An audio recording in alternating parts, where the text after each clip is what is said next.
Do you think that our bodies are designed to run on carbohydrates? Any carbohydrate, it's a no-no. It doesn't matter how complex it is. You think that because you're getting fiber with it, the apple's better. No, it doesn't make any difference. If you're inactive, you've absolutely got no right to take in carbohydrates. Devian monk fruit, is that good? Terrible. This is Professor Tim Noakes. His latest study just won the best paper of the year. Today, he reveals why most of what you've been told about diet is wrong and why everyone should eat more fat. We just had people run 5 kilometers on the treadmill, and guess what? There was no difference in performance, whether people ate a high-fat diet, a high-carbohydrate diet. And we were shocked. We showed that they had the highest rates of fat use ever measured in humans in history. There are 2 glucose pools in the body. No one has ever said that before. Can a statin increase your CAC score, which means plaque buildup in the arteries? The studies I've seen show that the CAC score doesn't go down on a statin, and it may go up. Every single day, we're told that bread, rice, oatmeal, and fruit are healthy. But that's wrong. You see, these foods are the primary reason you can't lose weight and why your insulin is skyrocketing. Now, as a health researcher, I've spent years digging through all the data to find the truth. And that led me to the man who risked his career to challenge the medical industry, the world-renowned Professor Tim Noakes. Now, today we're discussing a brand new 2026 study proving the human body was never designed to run on carbohydrates and why statins may actually increase plaque buildup in your arteries. After this episode, you'll likely quit carbohydrates immediately. Now, you have to be an advocate for your own health because the system isn't coming to save you. And a very easy step is to hit the subscribe button for natural solutions and not pills. So, Prof Noakes, my first question. We're told that we need carbohydrates for fat loss, for performance, and for energy, but you can prove otherwise. So, do you think that our bodies are designed to run on carbohydrates? No, I don't. I think we're designed to run on fat. And that's our evolutionary history, that we weren't growing maize and rice and potatoes 2 million years ago when humans became and differentiated from other animals. So we were eating meat, and that's what made humans what we are. They gave us this big brain and this particular structure. It was eating meat that changed all that. And what we've tried to do in the last 50 years is to go back and to start eating grains. But the grains in history have always been the peasants' food, and people don't understand that. But if you go back to the history of Britain, England, the peasants got the grains and the wealthy people got the meat. And it's always been like that until 1977 when the US dietary guidelines changed. Under pressure from the grain industry, and because America had now invested in industrializing production of maize, suddenly maize became the most important component of the diet.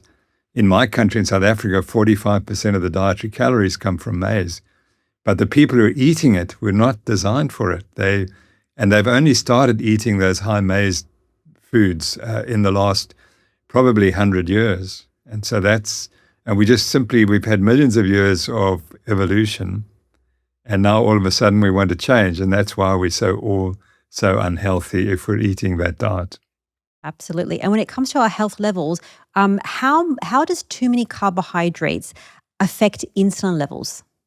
So the problem is that if you expose people who are not designed to metabolize carbohydrate, they increase too much insulin, and that affects many tissues in the body. And some of those tissues become insulin resistant. And that becomes the problem. So the fat cells are not insulin resistant. They love to take up insulin and turn everything into fat. So we get obese, and then we get all the other complications, type 2 diabetes, all the cancers, the dementias, many of the other conditions are all linked to this insulin resistance. Now, I think that insulin resistance evolved because we weren't eating much carbohydrate. So we had to spare carbohydrates when we got it, and that's sort of the basis for the insulin resistance. But now when we've changed and suddenly started eating a lot of carbohydrates, the body's really not designed for it. So that's the key, and it's never recognized. We're not told that we're insulin resistant. We're told that we are fat resistant. We can't eat fat because it's going to kill us. And it's quite the opposite. The fat is what keeps you healthy because it reduces the amount of carbohydrate you take. But as soon as you take fat out the diet, you're going to increase the carbohydrate content. And industry knows that. They make carbohydrates very addictive. And that's been the cause of the obesity epidemic in the last 40 years or so. Is it fair to say that if somebody were to eat too many carbohydrates, that's the main reason why they can't lose weight, even if they drop their calories? Yeah, that's a really good question. I'm just reading Gary Taubes' book on diabetes. And one of the things about him is he goes to the history. He goes absolutely into the history. And I don't know where he finds all this information, but he digs it out. And he's been a promoter of this insulin theory of obesity for 20 years. And when you read what he writes, you can understand why, because he absolutely has gone through the medical literature for the last 100 years. And I'm just reading now about what happened when insulin was first introduced, it was used to save lives. Children with type 1 diabetes, where they don't produce any insulin, they require insulin injections. And it was life-saving because if you don't have insulin, you can die of diabetic ketoacidosis, which is totally different from ketosis that occurs on a nutritional basis. As long as you've got a little bit of insulin, you'll never die of ketoacidosis. It's if you don't have insulin that you will die of ketoacidosis.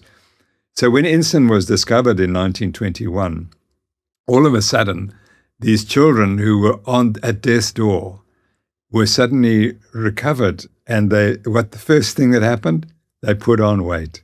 And they put on masses of weight. And then there was a whole debate about whether this was good. So then they started giving insulin to people who were anorexic and not eating much. And they ballooned out and put on weight. And there it is. There's the evidence. If you want to put on weight, you have to have insulin. Without insulin, you cannot put on weight. So when people talk about the carbohydrate insulin theory, it may not be right in everything, but it's clearly reflecting the real truth that without insulin, you can't put on fat. You have to have insulin. It is the hormone that makes you fat. So to answer your question, without insulin, no one will get fat. And that we knew because type 1 diabetics fade away and die, and they are completely skeletal when they die. They've got no muscle and they've got no fat. When insulin was discovered and it was curing the diabetic patients saving them from dying suddenly, but it was making them fat, they didn't conclude that the children were getting fat because they were giving insulin. They were getting fat because insulin made them eat more. That was the argument. And that then led up to this whole story about if you're fat, it's because you just can't control your eating and you eat too many calories and you're not doing enough exercise and it's all your fault. And that remains today. And it starts right then with insulin, because people didn't want to say that insulin could possibly be bad for you. This is now the 1920s. It was saving lives. How could it possibly be bad? Oh, people were putting on weight and getting really heavy, but that wasn't a problem. Only later did they realize that insulin was a problem. And what's also interesting is that people like Jocelyn, who ran the major clinics, and when they started using insulin, they noticed if you used insulin for 10, 15, 20 years, you got coronary artery disease, you got severe arterial disease. But they forgot that, and then it became cholesterol. It wasn't insulin and diabetes that's causing heart disease. It became cholesterol. But if you go back to the stories, these were the people who were injecting high dose of insulin into diabetics. And they recognized within 10 or 15 years, these people died of arterial disease. And there's the evidence for the 2 points.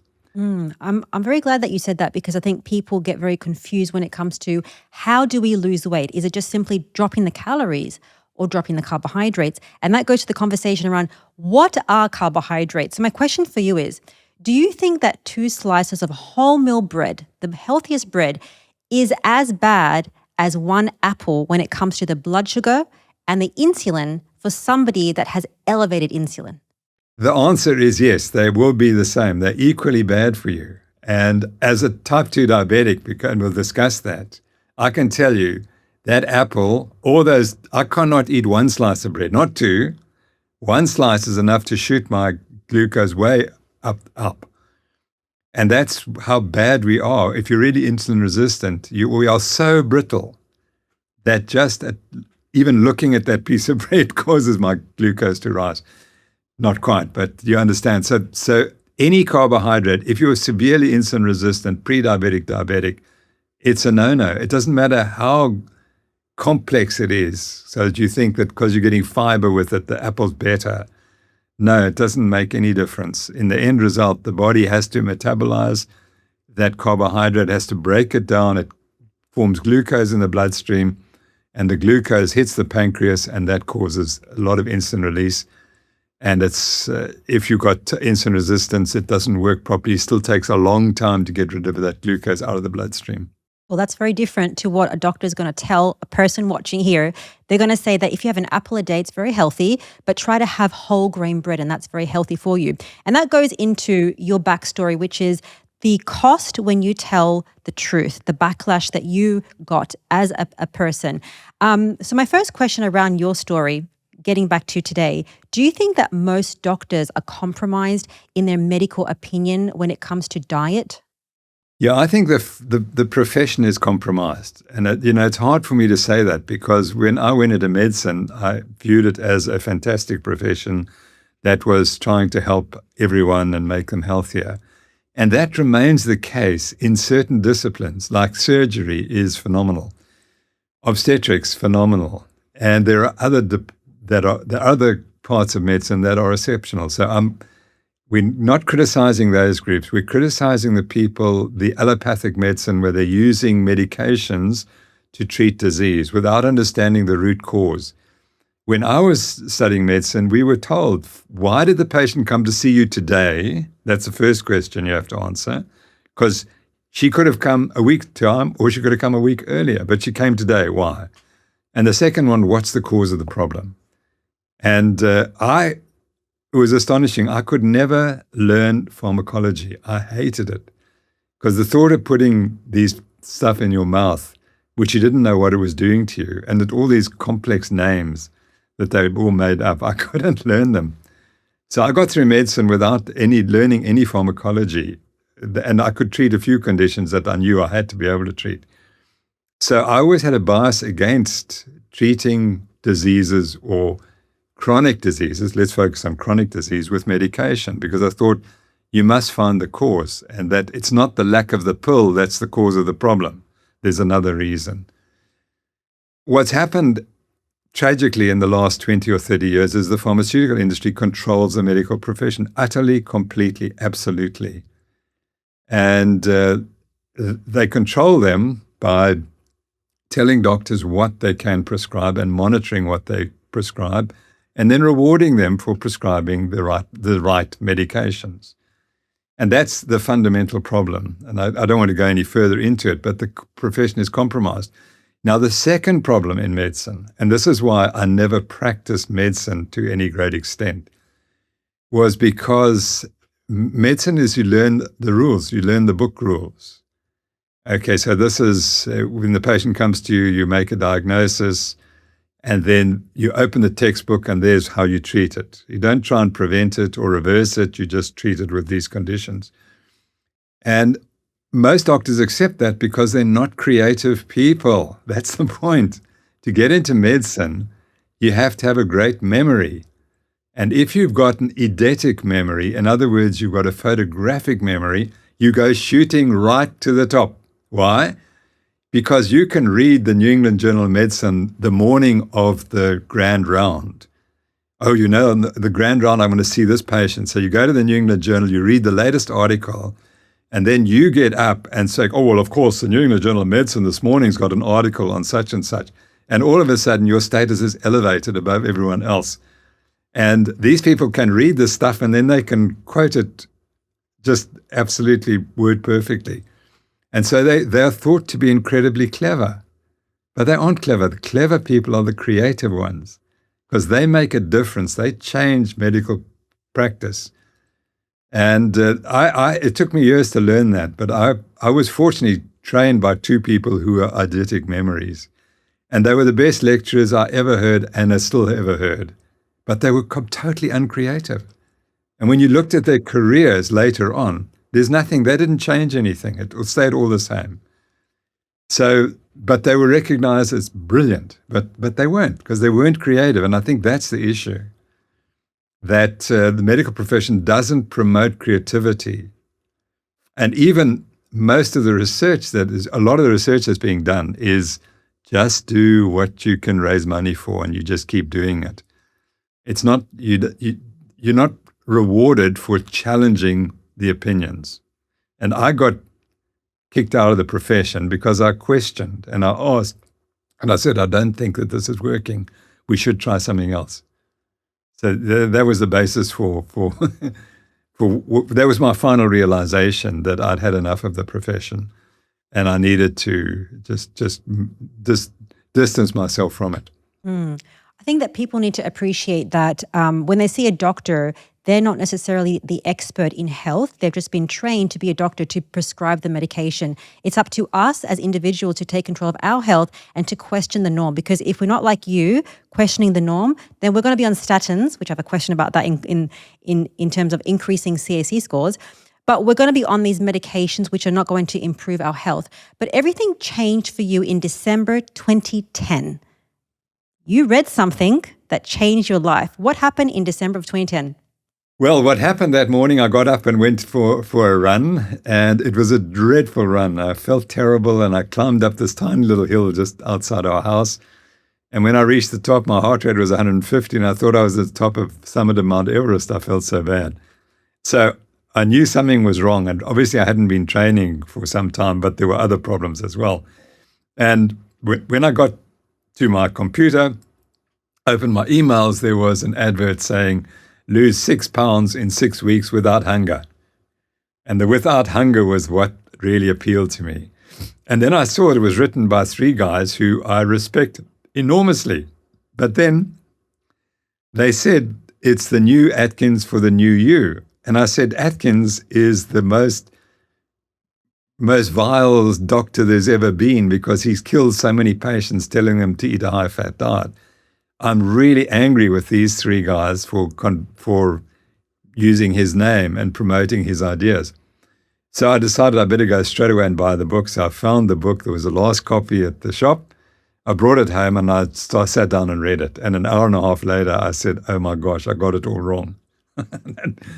Because they had 150 references, and they were published in good journals, American Journal of Clinical Nutrition. And they all showed that a low carbohydrate diet had benefited aspects of human health.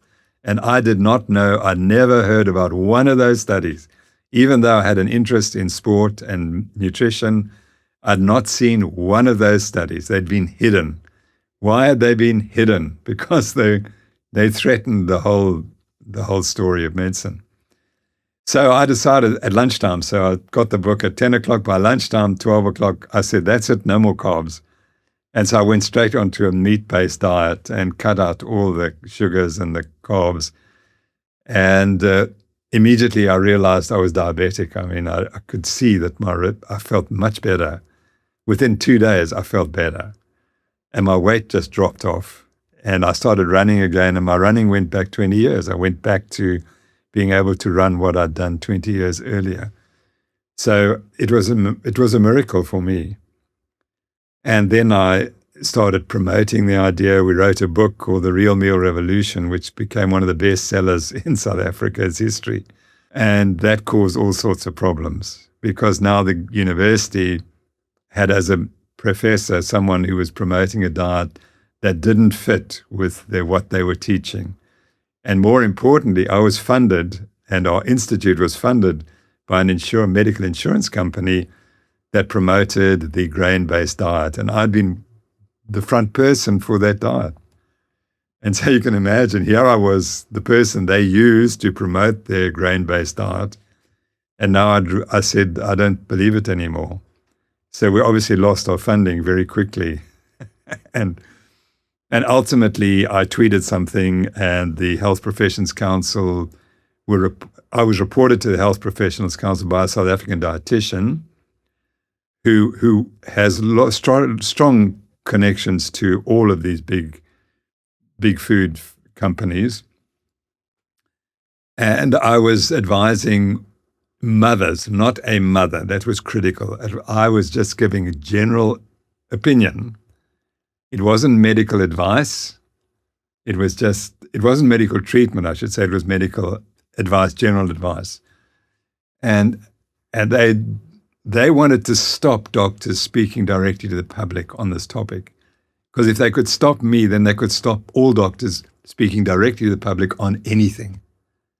So they wanted to take complete control. And that was the time when it was just starting, this dictatorial approach to the public, that governments and medical organizations will decide what you're allowed to hear.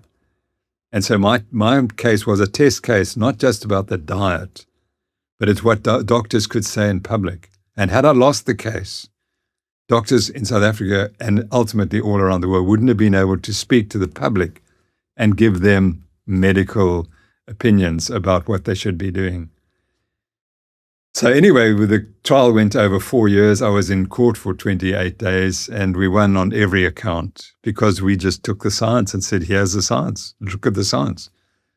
And the prosecution was so awful. They represented South African dietetics, and it was just abysmal. They produced one scientific paper, which we showed was probably fraudulent. There was something wrong with the paper, and that this paper was supposedly showing that a low carbohydrate diet was no better than a high carbohydrate diet, no better. But they were trying to prove that it should be much worse and was killing people. They never brought that evidence. But that was the complaint against me.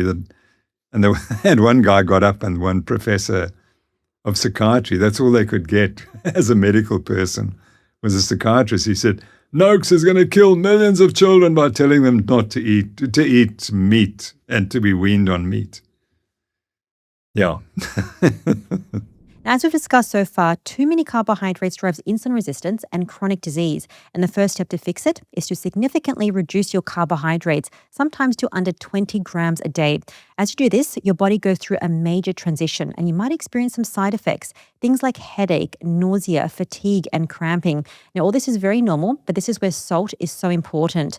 I want you to be very generous with your salt in every meal and in your water. But if you still feel these side effects, you really need a precise balance of electrolytes, specifically sodium, potassium, and magnesium.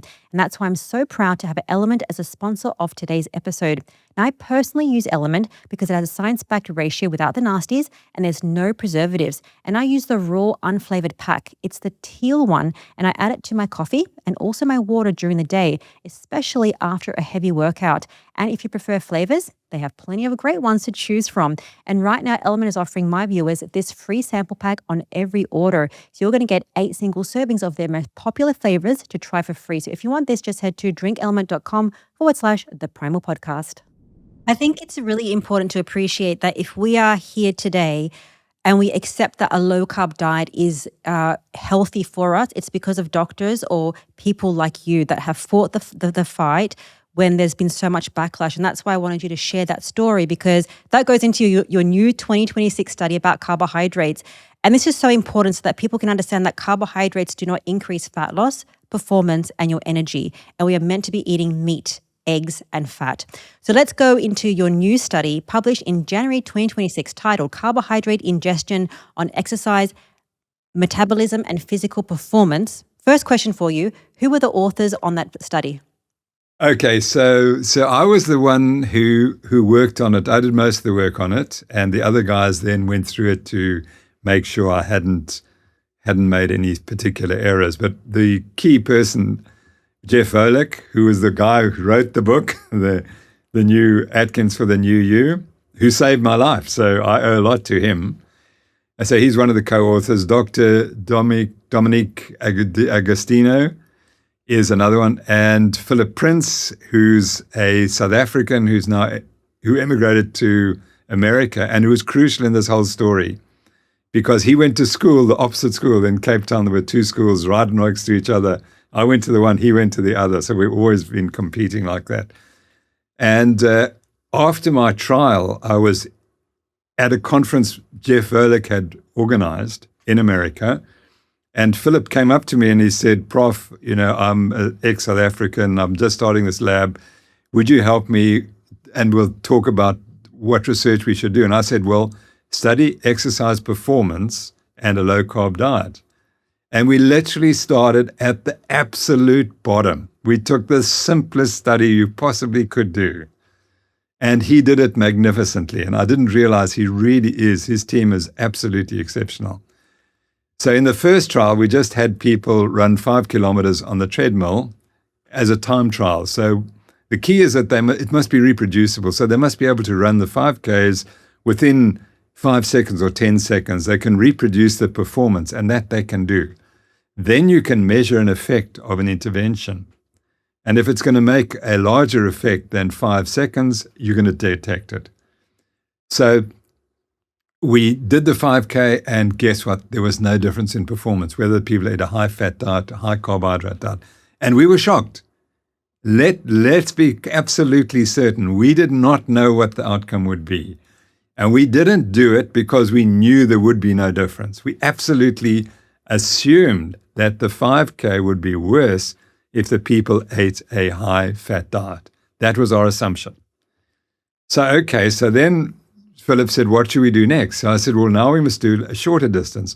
Let's try a mile race, tread time trial. So we did that. And guess what? There was no difference. Now we were really shocked. But the problem was, we knew what the people would say. Oh, but you see, when you run a mile, you've got some glycogen in your muscles anyway, even on a low-carb diet, so that will allow you to run the mile. Even though you've got less glycogen, you've got enough to run a good mile. So we said, okay, how do we deplete the glycogen completely? And the best way to do that is to do 800-meter intervals. And so we had the guys do 6 times 800-meter intervals on the treadmill. And that's pretty tough. So they were exercising just over 2.5 minutes or so, times 6, and they had a break, and they'd get back on the treadmill. And guess what? Performance was identical. Now, we honestly thought that after the 4th interval, they'd fall off the treadmill and say, no, please, I can't do anymore. Not a word. They just cruised through it. But we did one other thing. We measured what their metabolism was like, and we showed that they had the highest rates of fat use ever measured in humans in history. The highest rates of fat. Now, that's point 1. And point 2, this is when they're doing 800-meter repetitions. In other words, they're running very hard. And we showed that they were exercising at 86% of their maximum. Now, the textbook, which you can please go and check, everyone who thinks I'm talking nonsense, it says at 85% of your maximum, you cannot burn any fat during exercise. And we showed that at 86%, by chance, we got it 1% higher. 86%, they had the highest rates of fat oxidation ever measured in humans. And what's more, when we make that calculation and convert it to, say, a 55-kilogram Kenyan athlete, they can run a sub-2-hour marathon just burning fat. That's the prediction. And so that completely destroys all the idea that you need lots of carbohydrate. So now, while we were doing this research and we were writing this, I was writing this article, I eventually came to the conclusion that the metabolism of glucose in the body is regulated in 2 separate pools. And we've got this lovely slide, which we're going to show. And that slide reflects 50 years of research, of my research. 50 years. In one slide, it tells the whole story. And in essence, what the story shows is that there are 2 pools in the body, 2 glucose pools in the body. No one has ever said that before. And we did the research in the 1980s and 1990s. Andrew Bosch, John Hawley, Sandy Welton did magnificent research. But we were trying to prove that glucose was critical for performance. And so we missed the story. But what we did was we measured muscle glucose and we measured liver glucose. And because we were sports scientists, we measured both. Diabetologists and endocrinologists don't. They just measure blood glucose and liver. They don't think that the muscle is an important contributor to the whole story. So we showed then, but we didn't recognize it. And it took me to write this article and then to revise my book, Law of Running, to finally, okay, now I fully understand. So the story is that the large glucose pool are the muscles, and they contain up to 800 grams of carbohydrate, perhaps even more in some people. And the major function of muscle glycogen is not as a metabolic fuel during exercise. And how do we know this?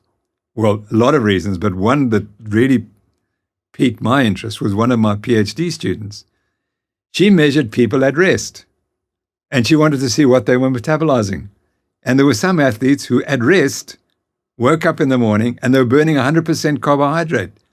So I thought, but carbohydrate is the jet fuel which you spare for exercise because it's so important. You have to spare it. They were burning 100% carbohydrate. And the other people were burning 100% fat. So we had this incredible range. And so she looked at what was the cause, but we never understood it because it conflicted with our opinions. And it turned out that the diet was crucial. And the ones who were burning very high amounts of carbohydrate were eating a lot of carbohydrate. Their diet was full of carbohydrate. And the people who were burning fat, their diet was almost depleted of carbohydrate. So there was the reason. You burn carbohydrates if it's in excess in the body. So I'll come back to that. Okay. So carbohydrate is stored in the muscles as a sink. It's a dump. You dump carbohydrate into the muscles when it's in excess in the bloodstream. And that's where insulin comes in, because insulin drives the glucose into the fat cells and into the muscles.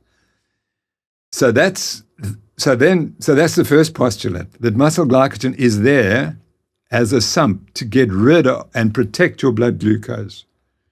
And the blood glucose and the liver is the small glucose pool.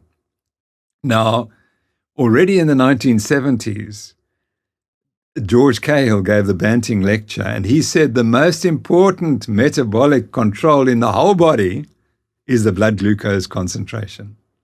Everything else fits around that. And I was taught that, but forgot it. And now I could start picking it together. The small glucose pool has one function: keep the blood glucose absolutely stable, and don't let it go too high and don't let it go too low.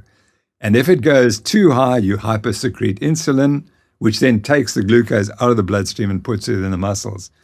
And if it gets too low, then you've got to find glucose from somewhere so that your liver might produce more glucose, or you'll have to take it in orally.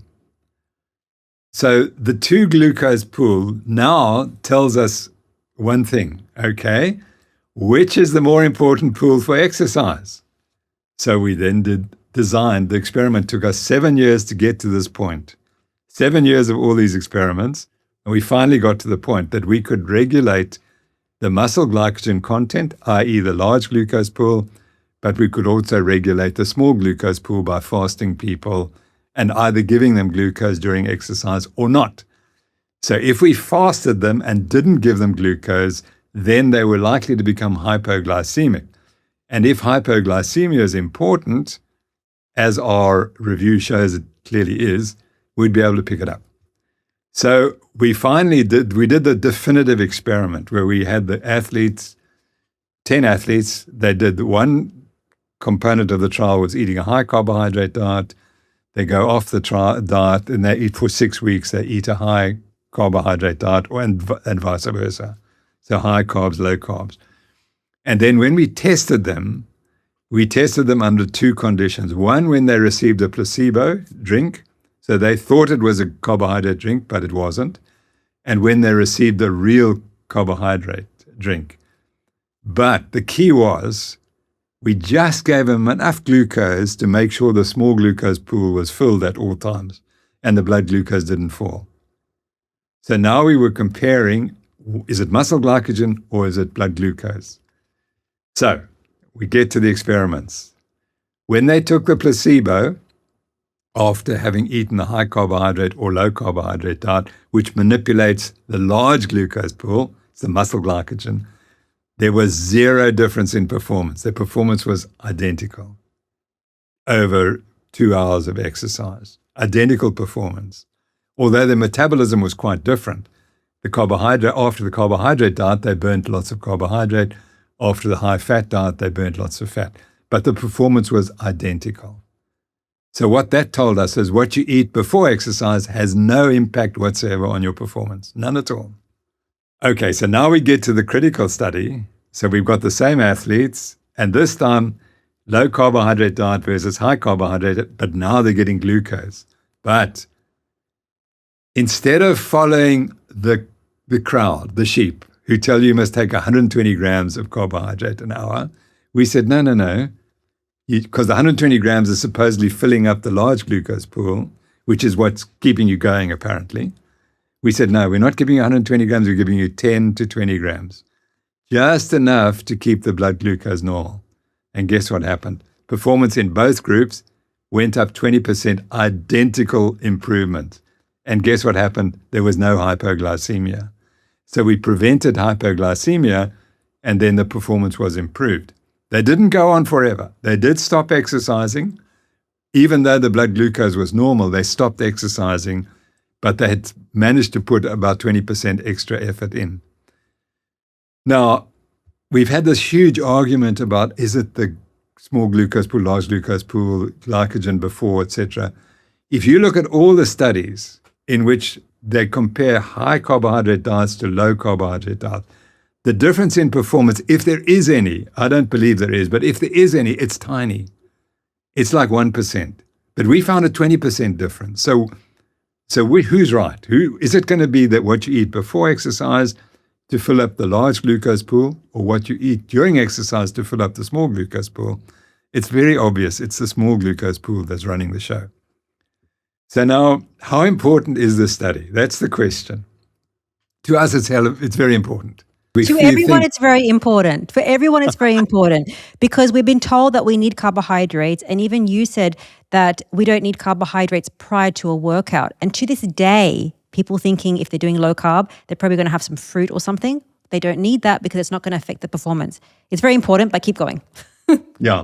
So anyway, our paper showing this was published in the American Journal of Physiology, Cellular Physiology, and it caused a furor. And there were people writing on Twitter, oh, this is rubbish, you didn't do this, you didn't do that, you didn't do the other, you weren't measuring performance, you weren't maximizing performance. We weren't, of course, we were doing an experiment to find out mechanisms. So there was a whole furor. And about 2 months ago, we received a letter from the American Journal of Physiology. It said, you've been awarded the best impact paper in the journal in 2025. Best impact. Now, this comes from a tiny little laboratory, which is incredibly good laboratory. Let's face it. This isn't Harvard. It's not Yale. It's not Cambridge. It's not Oxford. It's a tiny little Pennsylvania college. And the money that we paid for that trial came from departmental grants. There was no major funding grant from the NIH. And we outdid all these big laboratories studying cancer and all sorts of other things on sports science or sports nutrition, which never gets any recognition whatsoever. And the people who reviewed the paper said it's revolutionary. It is paradigm shifting. And that it is. And it'll take time for people to realize it, but I think that we've got there. That's fascinating. So the conclusion of this paper is to say that carbs are a safety net for the brain, as you just outlined. It's not the primary fuel source for the body, and that we can perfectly, in terms of if you're an athlete, if you're exercising, if you're running, you can perform quite well on fats and proteins. And even you mentioned the 10 to 20 grams of carbohydrates intra-workout. And I just want to say to people that 10 to 20 grams of carbohydrates is like a cup of blueberries. 1 cup of blueberries, not 10 bananas and not 10 slices of bread. So it's a very small amount of carbohydrates that we need for elite athletes. I want to make this pertinent to the person watching right now. if they don't exercise, if they're sedentary, do you think they need carbohydrates? Absolutely not. No. And now I'll tell you why. See, because now what we also showed, which has never been shown before, and this was because of the work of Sandy Welton and Andrew Bosch in our laboratories 20 years ago, and we didn't recognize it. But what they did, they wanted to explain why people got tired if they were eating a low carbohydrate diet and what caused fatigue on a low carbohydrate diet. And some of the experiments, they injected insulin, infused insulin, and which was really interesting. But most importantly, they did studies on low carbohydrate diets when they manipulated it with taking carbohydrate, not, etc. And what they showed was that the muscle glycogen regulates its own metabolism, which is absolutely novel. And it does it by controlling how much insulin is being secreted. So we normally say that your body will secrete insulin in response to a high carbohydrate intake, which absolutely no one argues about that. But no one questions, so what sets your insulin, your resting, fasting insulin? And what we know is the fasting insulin is set by your muscle glycogen stores. That's the key.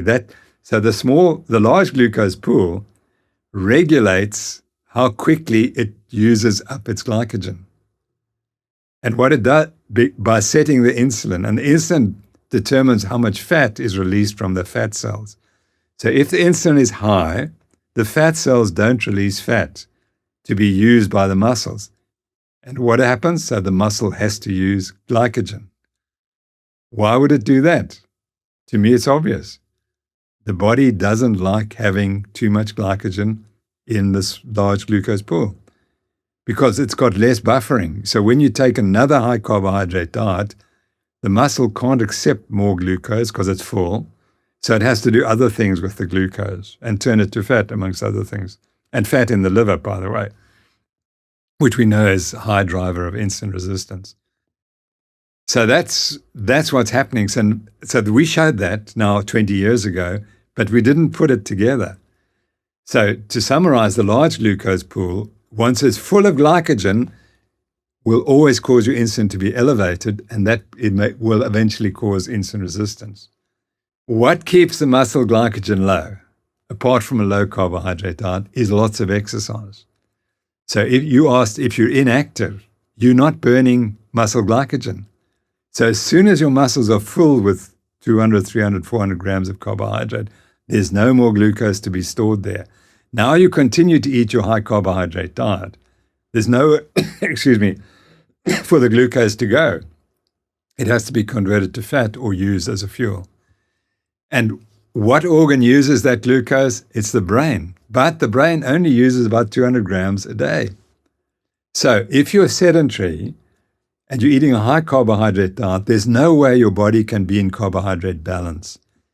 And years ago, people spoke about carbohydrate balance being important. And then we just forgot it. It became fat balance. Oh, you're taking too much fat. That's why you're getting fat. No. You're not in carbohydrate balance. You're hypersecreting insulin and you're storing both carbohydrate and fat as a result of your high insulin concentrations. The point is, if you're inactive, you've absolutely got no right to take in carbohydrates because you're going to have insulin resistance, you're going to have high insulin, and you're only going to turn the carbohydrates and the fat you ingest to storage form. If you're inactive, there's no role for carbohydrates for you. That's why I wanted to ask a question, because most people are inactive, and I'd say that they sit at a job and they're busy the whole day. They're not walking around and exercising. And, just having carbohydrates of even 100 grams a day can be too much for most people. Now, in your study, you talk about that these athletes performed very well when they were fat adapted. So turning that now to somebody watching, they need to be fat adapted to transition and feel great. What does that mean? It means you have to adapt to a low carbohydrate diet. So you get your muscles or muscle glycogen levels are low so that your insulin is low. And as soon as you get your insulin low, but it has to be really low, it has to be low below 6 units. Now, so when I was, before I read the book, and we were in 1978. We were doing studies on ketosis, and we realized that if you exercised vigorously, ate a high-fat diet, you become ketotic. And so I was one of the experimental subjects. There were two of us. We had to go and run for 2 hours on a treadmill, eating a low-carb diet and then a high-carb diet. When we eat the low-carb diet, we've got this massive ketosis, there wasn't much evidence at the time that the low-carb diet would make you ketotic. So it was quite novel work. But we also measured insulin glucose. And in my case, when I was eating the high-carbohydrate diet, my glucose was 30 units. And it becomes dangerous above 6. I was 5 times normal. And that's how insulin resistant I was. Even though I was running 120 kilometers a week, I was running marathons, I was profoundly insulin resistant. So that to me was the genetic component. So that's what you have to get rid of. You have to get rid of the insulin, but it has to be below 5 units. And to get below 5 units, you may need to go to 50 grams of carbohydrate a day. And that's how you become fat adapted, is by getting your insulin down and continuing to train on that low carbohydrate diet. That's the key. And it can happen quite quickly. Some studies show that within 5 days, elite athletes can go from complete carbohydrate burners to complete fat burners. And that's my point. I think that the human is designed to burn fat, but it's hidden. Because if your muscle glycogen is always high, you're always going to have too much insulin. And insulin is so strong, its effect on fat tissue. If your insulin's above 6, you're just going to inhibit fat metabolism completely. But to get below 6 is hard. It's hard work. You've got to cut the carbohydrate dramatically.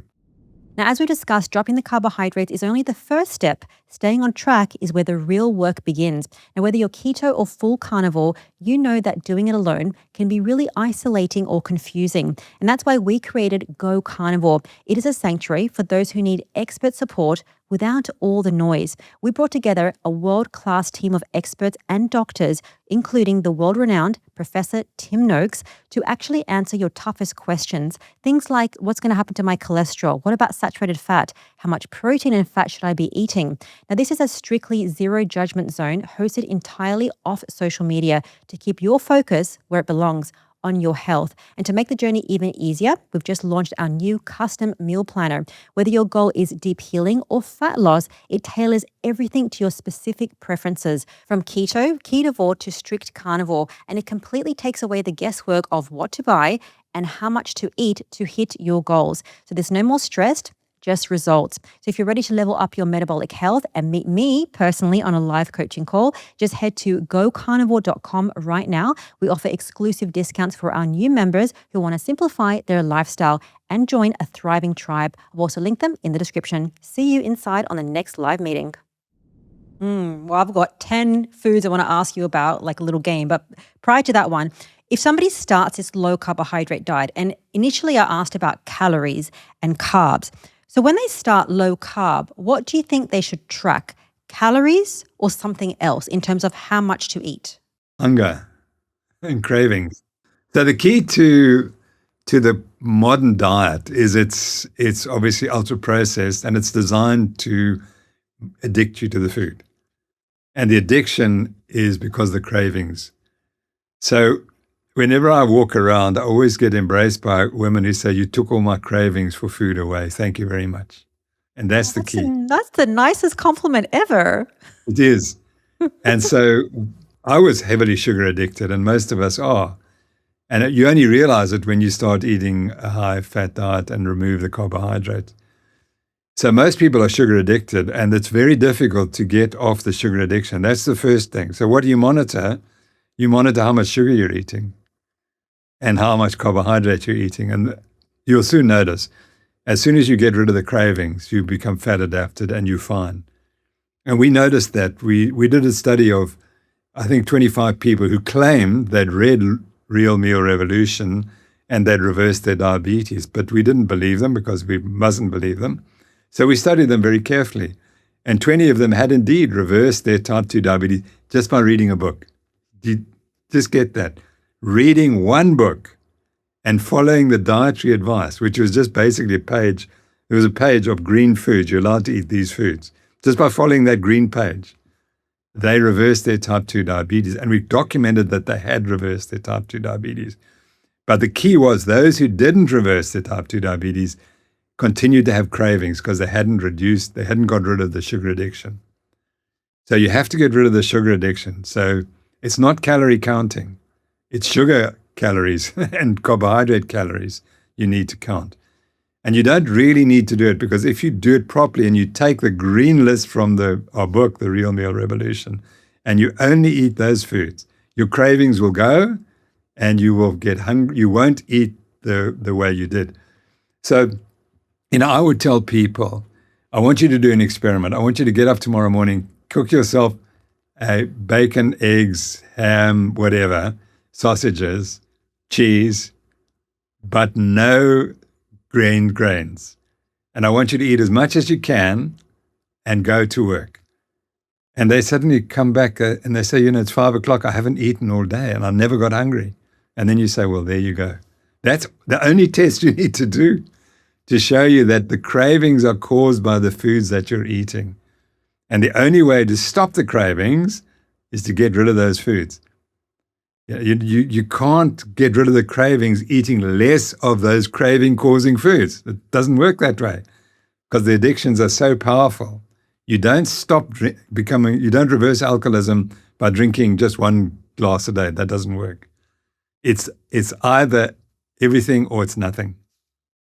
Someone said, if you've got an addiction, 1 is too much and 1,000 is not enough. And that's the truth about addictions. I would say that is so important to understand, because sugars and carbs are very appreciated as this is normal. We just go out and eat sugars and carbs. If someone says, I have a carb addiction, what are you talking about? That's not real. But you, Prof Noakes, is saying absolutely that is real. People cannot moderate sugars and carbohydrates. It's a drug like heroin and alcohol. That might be hard for some people to hear, but it's important to appreciate so that you can cut the addiction and stop the problem. And it comes from quitting the carbohydrates. So talking about a success story, because I'm sure that you've seen many people quitting the carbs and having amazing success. Can you think of one person that quit the carbs, maybe they lost a lot of weight, that you could share? Yeah, well, so the best story we had, and which we included in the Real Meal Revolution, was this guy who lives a few miles down the road here. So he's in Cape Town. And he said he was gross. He was 160 kilograms. And he couldn't fit in the seat of the airplane. And he went on holiday to Zimbabwe. And on the way back, because he overflowed out of the seat, the lady sitting next to him complained. She said, how can I sit here? I haven't even got any room to sit here, you see. And so she made his life a misery for the 2 hours of the flight. And when he arrived back in Cape Town, he phoned his doctor. He said, I must see you. So he went to see his doctor, and she said, okay, well, let's see. Your blood pressure is like 200. Your blood glucose is whatever, 6 or 7. You're diabetic. You must go directly to hospital. You're not going home. You're going to hospital. So he said, no. I'm going to sort this out myself. I'm going on the internet. So he goes on the internet, and he finds our story about the low-carb diet. And we'd only just been going for a year or two then. And so he sees the green list, and he adopts the green list. And he lost 80 kilograms in 28 weeks. 80 kilograms in 28 weeks. And he did it because he controlled the sugar addiction from day one. That was the key. And I could not believe it. I mean, that to me was the best success. Because, and then you talk to, there was one endocrinologist who didn't like me. And she once said, well, it's impossible. You can't lose more than 5 kilograms on a low carbohydrate diet. And I said, what about this guy who lost 80 kilograms? It's like it doesn't exist. That doesn't exist. Because in her experience, she'd never seen, treating diabetic patients for 40 years, she'd never seen any of them lose more than a few kilograms. So that was one of the best stories. Amazing. Just to appreciate for the audience, they might be thinking of the US metric. So if it's 80 kilograms in 28 weeks, that's probably about 160 odd pounds in 28 weeks. So that's a large amount of weight to lose just by doing one thing, not having so many sugars and carbohydrates. You mentioned green foods, and people are going to kill me if I don't ask you what are the green foods. But before that, I want to play a game because we have to know what are the carbohydrates that we shouldn't eat. So I have 10 foods here, and you tell me out of 10, how bad are they for blood sugar and insulin? 10 is really bad. 1 is like super good. Okay, what about oatmeal? How bad is oatmeal? 10. Sweet potatoes and potatoes. 10. Brown rice. 10. Professor Noakes, keto cookies, they're low carb. I would put them at 5 because I'll tell you why. Because they've usually got some sugar in them. They've also got some taste. And that just keeps your addiction going. So they're better than nothing, but you've got to get rid of the sweet taste as well. Because the sweet taste will always just drive you back to your addiction. So talking about sweet taste, number 5, stevia and monk fruit. Is that good? 10. Terrible. 10? As bad as oatmeal. Just, No. are you sure? You can see and black or white. Okay, no, but that's really important for people to understand. Yeah. And what I'm saying is that it may be for your blood glucose control, it might not be so bad. But for your addiction, it's a shocker.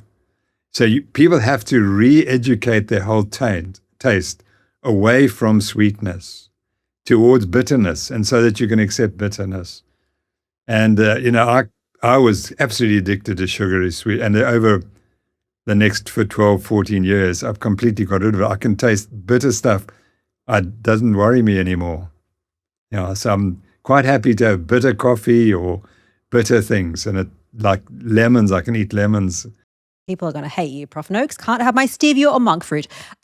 Food number 5, lentils and beans. How bad are they? The beans are okay because they've got a bit more protein. So they're probably a bit better. But again, you've got to look at the carbohydrate content. And again, I'm trying to stress that if you're healthy and you're carbohydrate tolerant, then what I'm saying is nonsense. You can eat them. But we're talking about the people who are compromised, who are struggling with their weight. These things all have to go. If you are struggling to control your weight, you've got addictive behaviors, you've got cravings, they must all go 100%. You can't moderate at all. You can't fool with an addiction. People have to understand, as you said, this addiction is worse than every other single addiction there is. Well, that's why I have these list of foods that people can say, don't have that, because Prof Noakes says no. Food number 7, out of 10, how bad is sourdough bread? Sure, it's lovely. I mean, the thing my wife likes a bit of sourdough, and I was in the shop, the butcher the other day, and the butcher's selling these beautiful just straight out of the oven sourdough rolls. And they look unbelievable, but unfortunately, they also get a 10. Unfortunately. Food number 8, fruit, bananas, blueberries, apples. People say to eat an apple a day. It's very healthy. If somebody has elevated insulin, out of 10, how bad is that for them? Okay, the blueberries scoring 3 or 4, but the rest are 10. Okay, so we can have blueberries. Blueberries you can have, they're not quite as high in carbohydrate. But again, it's a tiny little handful that you're allowed. But of all the fruits, blueberries are probably one of the safest. But bananas are a disaster. Ooh, let's not have bananas. Food number 9, milk. How bad is that? Yeah, milk is like a 2 or a 3. It does have a bit of carbohydrate in it, but otherwise it's pretty acceptable. Yeah. Okay, last question around the rating game. Vegetables. You don't eat vegetables, do you? Hardly any, yeah. Occasionally I'll have some lettuce and avocado, but by and large not, yeah. So question, not relating to glucose or insulin, but do you think that if somebody's watching this that they need vegetables to survive and be healthy?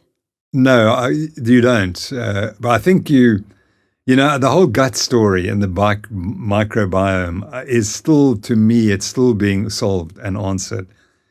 And it may well be that eventually they'll work out that the gut microbiome does need some cellulose or resistant starch in it to be optimum. But I haven't yet seen those data. The problem with the microbiome research is it depends entirely what the researcher believes. If the researcher believes that meat is the right thing, they will find a microbiome that is ideal, and it's always the one that is promoted by meat. If you have vegans, vegetarians, they'll tell you the opposite. They'll say, this is the perfect microbiome. And I don't know. I think people just have to monitor their own symptoms. I am partially celiac intolerant of, and so if I eat stuff, I get tremendous gut pain.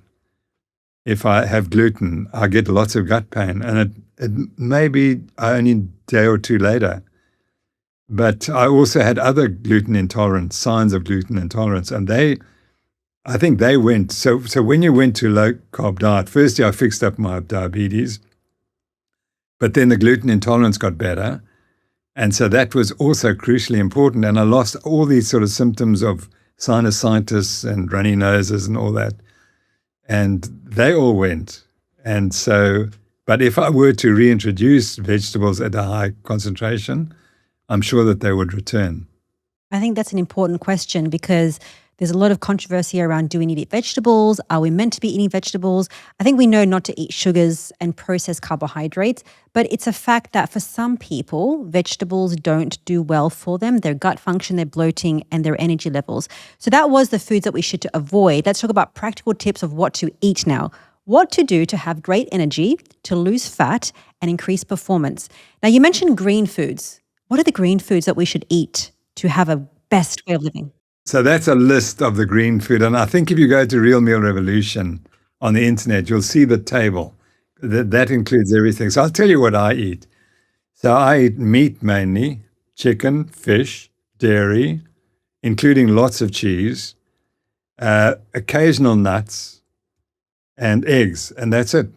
And that's the diet. Now, you could say it's monotonous, but it's not. It's very tasty, because it gives you a lot of options of foods to eat, and none of those stimulate glucose and insulin. And so as long as you can stick to that, you'll be successful. But again, we make the point that the things that you throw out, the breads and the sugars and the starches, are all highly addictive.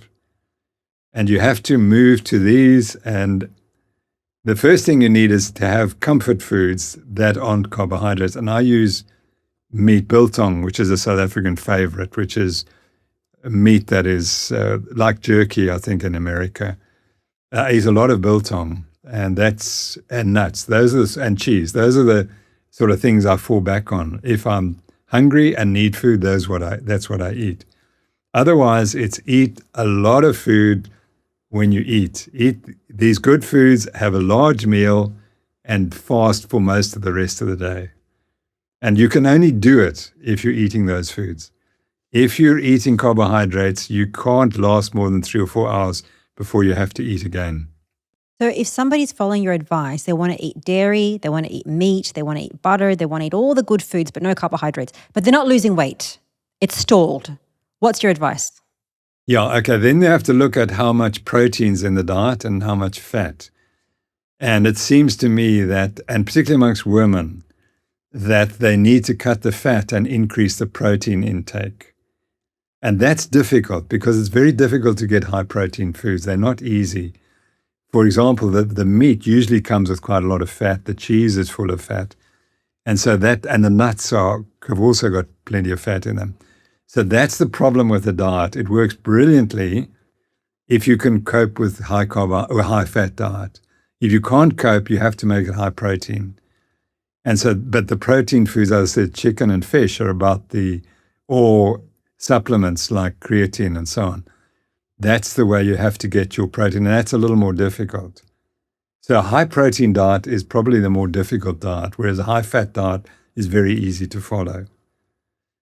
So for women, they need to do that, and then fasting is also a possibility. It's not something I've ever done for more than 24 hours. But some people find that fasting can also help. And then the third thing is they need to show, are they actually sticking to the diet, or are they still eating some carbohydrates? I would say that's the main thing. If they're sneaking in any sugars or carbohydrates, they first need to be mindful of that. The second step is if they're adding in things like nuts or extra fat or cheese and avocado, take that out. Then focus on your fatty cuts of meat, seafood, and eggs. And then maybe you want to switch the type of meat that you're eating. Maybe it's like slightly leaner, because even Sean Baker, sometimes he does leaner cuts like salmon when he wants to lose some fat. So these are all the things that people, like, they always ask, okay, how can I lose fat, or I'm not losing weight on a high fat diet? Another concern people have is when they do high fat, the LDL cholesterol can increase, and doctors are going to say, if that keeps going, you're going to drop dead. Is that true? No, it's not. I've lived with this cholesterol story for so long. And, in my trial, I presented all the evidence why the diet-heart hypothesis is nonsense. So the diet-heart hypothesis says that you eat fat, your cholesterol goes up, and you die of heart disease. That is completely false. The original argument was started on associational data. It wasn't clinical trials. When they've done the clinical trials, they've never been able to show that changing your diet from saturated fat to other fats is of benefit, or cutting out the fat and increasing the carbohydrate. So in my trial, the one guy who they wanted to contest with me, I debated him. And he was a South African who went to Washington, D.C., and was put in charge of the Women's Health Initiative, a $700 million study. $700 million study. Now, how it happened that a South African could go to Washington, D.C., and within 2 years be head of that trial, I'll never know. I don't know why that happened. I mean, that just doesn't happen, but it happened. So the Women's Health Initiative, they asked you to reduce your saturated fat intake and replace it with vegetables or unsaturated fats, polyunsaturated fats. And they went for 7 years, and they reported the first study. They hid the data. They hid evidence for harm. And I didn't know it. I read the article. I read the abstract. It doesn't mention it in the abstract. And you have to go down to one line where you saw the harm that was hidden. And fortunately, I was informed about this before I had a debate with him. And so my debate, I showed, but you hid the data. Didn't make any difference. No one heard that side of the argument. So anyway, after my trial, I went back to the next bit of data coming out of the Women's Health Initiative. They finally reported their final data, where they'd followed these women for 13 years. And they hid the harm. So what was the harm? The harm was, if you started the trial, these were postmenopausal women, if you started the trial with established heart disease, in other words, you had a heart attack, or you had angina, or you had other symptoms suggestive of heart disease, and you ate the low-fat diet, at the end of 13 years, you were at a 69% increased risk of developing another cardiac condition. 69%. So this diet that's meant to prevent heart disease exacerbated it in the people who were at greatest risk. So when they looked at the healthy people, there was no benefit for the diet, but there was no harm. And that was because the diet only lasted 13 years. If you took it longer, you might have seen the harm. So I wrote a long article, which is on the internet, and it's called something Hiding Unhealthy Outcomes or something like that in the Women's Health Initiative. And I showed it, and a paper was published, and not one person criticized it. Not one person from the Women's Health Initiative said, no, Noakes is wrong. It's completely wrong. We never hid anything. So what they did was they published the full data in one paper, and then they published another paper when they took out the group that had suffered problems. They took out the group who'd been unhealthy at the start, and they reported only for the healthy group. And all they could say was, didn't make it worse, didn't make it better. And that's a $700 million trial.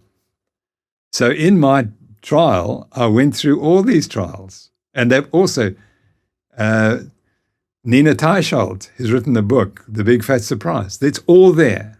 The fact is they've tried repeatedly to show that a low-fat diet will reduce your risk of heart attack or development of coronary artery disease. None of them have shown it, not one of them. But they've hidden all of them, and they've overinterpreted them. But the evidence is very clear. So that's the basis of the evidence. So it doesn't matter whether your cholesterol goes up or down on the diet. No diet has yet been proven to prevent heart disease. And the low-fat diet particularly has not been shown. High-fat diets have not been studied for long enough, so we don't know. However, what people ignore is that diabetes is the most common cause of arterial disease. And once again, you go back to Gary Taubes' book. There he goes to the people who first started injecting insulin to treat their patients. And they said, if the patient lives 15 or 20 or 25 years, they will get arterial disease.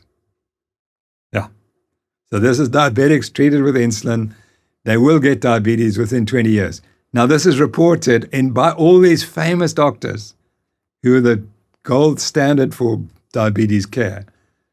And this is the 1920s, 30s, 40s, and then we forget because along comes the cholesterol story. And the cholesterol story is much more interesting because you can take a statin and that's $1 trillion industry. Let me ask you a question about statins. There are millions of people right now watching this on a statin. Can a statin increase your CAC score, which means plaque buildup in the arteries? Well, it doesn't reduce it. That's the key. So how does it work? So what they do is, it's so funny because if you're not taking a statin and your CAC score goes up, the cardiologist says, see, I told you, you're getting worse. The studies I've seen show that the CAC score doesn't go down on a statin and it may go up. So what do they say? Oh, therefore the artery is stabilizing. It's got more calcium, which has stabilized the plaque, and the plaque's not going to break off and cause you to have a heart attack. So, but that's the problem when you have people who are driven by a model instead of the science. The model is cholesterol is a problem. So therefore, if the cholesterol comes down on a statin, everything must get better. But it doesn't. So my point is that no one should have the cholesterol measured. If you're really concerned, you have your CAC score. If you find that's elevated, then you might want to have there's other tests of the angiograms done with the special techniques, radiological techniques. You don't want to have them to inject the dye down the arteries. That you should spare for people who have got symptoms. But there are other non-invasive techniques where you can very clearly look at how much disease you have in the arteries. And because they're non-invasive, they're pretty safe. And they can be done. They're not as widely used as they could be, but that's the test you need. It's just like you need your insulin measured, not your cholesterol. So I say, forget about cholesterol. Look at what your coronary arteries look like, and your cholesterol cannot tell you that, despite what the doctors will tell you. Isn't that damn true? Last question for you. If somebody quits the carbs tomorrow, will that start to drain the fat from their liver? Absolutely. That's one thing that does happen very quickly, literally within a week or two. It immediately starts. And there's a guy called Dr. Taylor, Professor Taylor, who talks about the personal fat threshold. And he believes that the fat is put in the liver and the pancreas, and when it reaches a certain level, which is personal, then you get diabetes. And if you reverse it, you reduce it, you can reverse it. I don't believe that's true because I'm a good example. I lost 20 kilograms and I couldn't reverse my diabetes. It's much better controlled, but it's not reversed. I still have to take metformin and other things. So I don't believe that theory. But you're quite right. The fat in the liver is a real problem but once it's been there for too long, like in my case, then you get irreversible insulin resistance, irreversible type 2 diabetes. But lowering it, if you could lower it quickly, early, when you've only had been pre-diabetic for 5 or 10 years, I think you'll reverse the diabetes. But if it's been there for 30 or 40 years, unfortunately, you can take all that fat out and it's not going to reverse it. And that's where his theory falls down. It's not quite that simple. It's not quite that it's all about the fat in the liver and the fat in the pancreas. It's more complex than that. It's a whole body disease, and it's not just that. But if you never get the fat in the liver and never get the fat in the pancreas, you're not going to get type 2 diabetes. So someone says, Prof Noakes, I really want to quit the carbs, but I like bread, chocolate, and wine. What is your best advice to give them to start today?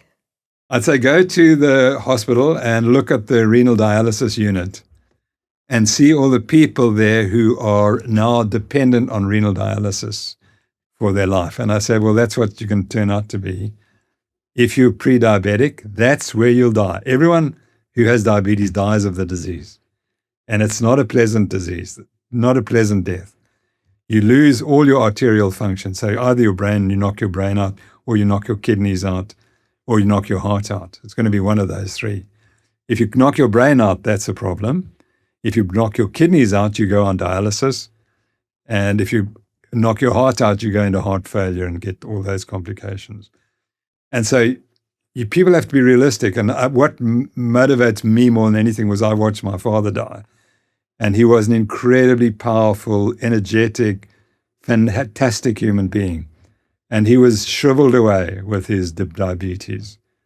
And that's what happens. And no one worries about it. I mean, what's happening today, we're worrying about the Ebola virus. And they estimate that for Americans, you've got a 1 in a billion chance of getting Ebola. But yesterday, like many thousand people, many hundreds or thousands of people died of diabetes in the United States, and no one worries about it. So we've got this completely wrong attitude. Yeah, something that is completely arbitrary and not going to kill us becomes crucial, and we have to do all these things. So that's where medicine has completely failed to say, right, this is the problem. Obesity, diabetes, high carbohydrate diets, addictive eating. That's what we should focus on. And to his great credit, Robert Kennedy is doing that in the United States against much resistance, but he's doing it.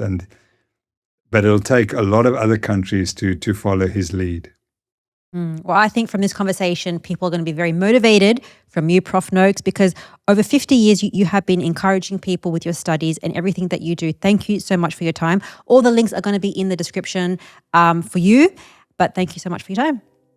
Pleasure. Lovely to chat to you again. It's always a wonderful afternoon or wonderful period to be with you. So thank you very much, Rena. I hope you enjoyed this episode. Check out this one with Dr. Eric Berg. It is all about how to lose weight without counting calories and his best 61 tips. I'll see you guys next week.